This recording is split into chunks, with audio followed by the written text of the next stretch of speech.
আজকে যে পেশেন্টের কথা বলছি, পেশেন্টের বাড়ি হচ্ছে কলকাতা। অ্যানেস্থেসিয়া দিয়ে পিছনের সাইডটা অবশ করে দেওয়া হয়, ডোনার এরিয়াটা, এবং সামনের সাইড যদি আপনি সাফায়ারে করতে চান, মানে সাফায়ার মিন পেশেন্টের বয়সটা কতটা কমে গেছে সেটা খেয়াল করে দেখুন।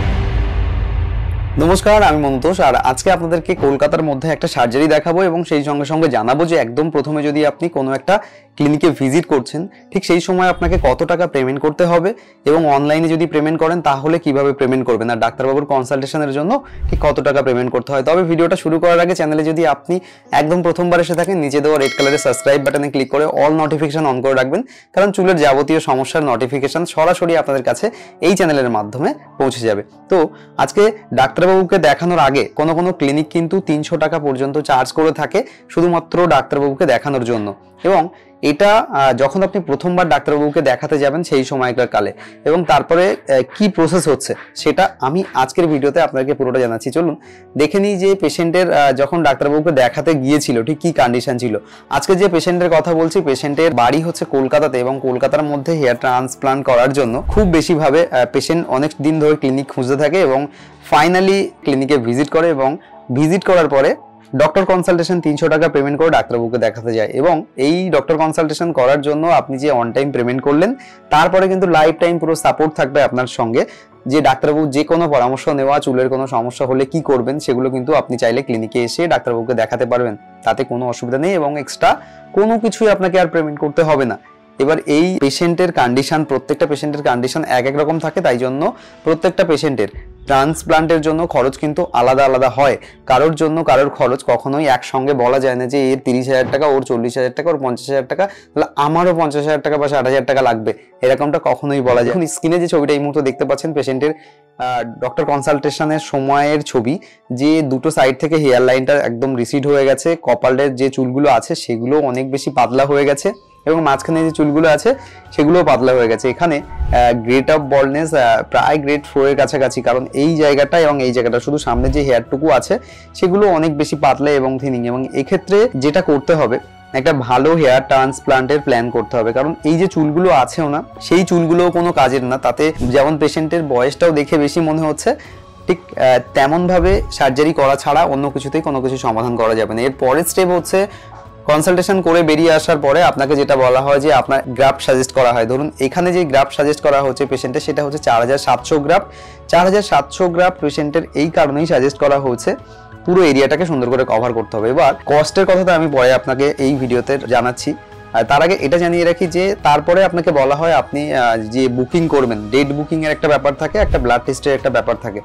তো এই ডেট বুকিং এর সময় আপনার ট্রান্সপ্লান্টের জন্য কত টাকা খরচ হবে সেটা আপনাকে পুরোপুরি জানিয়ে দেওয়া হয়, কারণ কোন প্রসেসে আপনি ট্রান্সপ্লান্ট করবেন সেই প্রসেসের উপরে ডিপেন্ড করে আপনার কত টাকা খরচ হবে। এবার কেউ কেউ বাড়িতে চলে যায় গিয়ে অনলাইনে বুকিং করে। এই ক্লিনিকে অনলাইনে বুকিং করার সময় অনেকেই আমাকে ফোন করে, সবই তো করেছি, অনেক বেশি ভয় পাচ্ছি, কি করব, কিভাবে হবে, অনলাইনে কি বুকিং করে নেবো, এটা কি সেফ? দেখুন, অনলাইনে বুকিং আপনি চাইলে করতে পারেন ক্লিনিকে ভিজিট করে যাওয়ার পরেও এবং আগেও।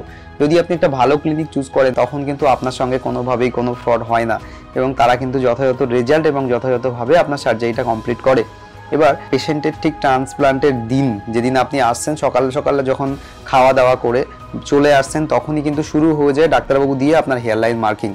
তো এই হেয়ার লাইন মার্কিং করার পরে একটা আপনার ফেশিয়াল স্ট্রাকচারের সঙ্গে এবং মাথায় যে জায়গাগুলোতে সার্জারি করা হবে না সেই জায়গার চুলগুলোকে রেখে দিয়ে বাকি যে এরিয়াগুলো আছে সেই এরিয়াগুলোতে মার্কার দিয়ে মার্কিং করে নেওয়া হচ্ছে। ঠিক এই মুহূর্তে স্ক্রিনে যে ছবিটা আপনারা দেখতে পাচ্ছেন, এইভাবেই কিন্তু প্রত্যেকটা পেশেন্টের মার্কিং করে নেওয়া হয়, এবং এই মার্কিং হয়ে যাওয়ার পরে আপনাকে যেটা করা হয়, লোকাল অ্যানেস্থেসিয়া দেওয়া হয়, তার আগে বিপি টেস্ট করিয়ে নেওয়া হয়, অ্যালার্জি টেস্ট করিয়ে নেওয়া হয়, তারপরে গিয়ে লোকাল অ্যানেস্থেসিয়া দিয়ে পিছনের সাইডটা অবশ করে দেওয়া হয়, ডোনার এরিয়াটা, এবং সামনের সাইডটা সিলেটিং করার জন্য এটাতেও অবশ করে দেওয়া হয়। এই সিলেটিং এর সময় যদি আপনি নিডলস টেকনিক ইউজ করেন তাহলে আপনি চাইলে 15, 20, 30 এরকম কিছু রেটের মধ্যে আপনি সার্জারি করতে পারবেন, কারণ প্রত্যেকটা ক্লিনিকের রেট আলাদা, প্রত্যেকটা ক্লিনিকের ইনস্ট্রুমেন্ট আলাদা, এবং প্রত্যেকটা ক্লিনিকের এক্সপিরিয়েন্স আলাদা।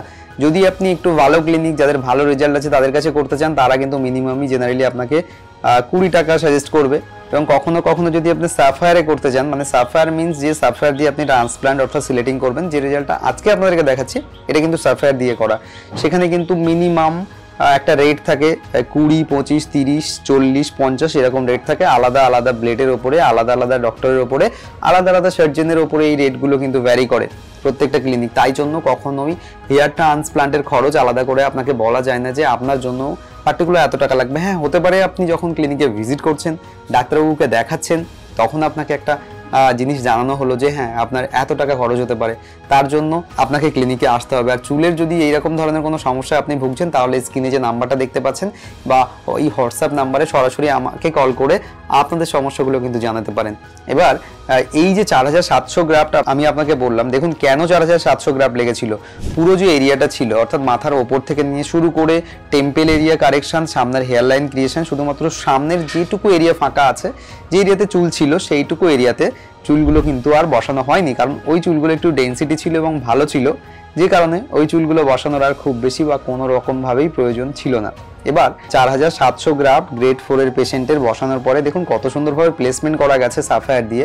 এটাই হচ্ছে ইম্পর্টেন্ট, কারণ এখানে যদি খুব সুন্দর করে প্লেসমেন্টটা করানো হয় তবেই কিন্তু একটা ভালো এবং ন্যাচারাল একটা রেজাল্ট পাবেন। আর শেডিং ফেজে এই হেয়ারগুলোই কিন্তু আপনার ঝরে যাবে, তাই নিয়ে ভয় পাওয়ার কিছু নেই, কারণ শেডিং ফেজটা শুরু হয়ে যায় আপনার ওই ট্রান্সপ্লান্টের 15 দিন পর থেকে এবং 3 মাস চলে যায়, তারপরে গিয়ে রেজাল্ট আসা শুরু হয়। এবং রেজাল্ট যখন চলে আসে না, পেশেন্টের বয়সটা কতটা কমে গেছে সেটা খেয়াল করে দেখুন, এবং সামনে থেকে লুকটাকে খেয়াল করুন যে আগের ছবি এখনকার ছবির মধ্যে ঠিক কতটা পার্থক্য তৈরি হয়েছে।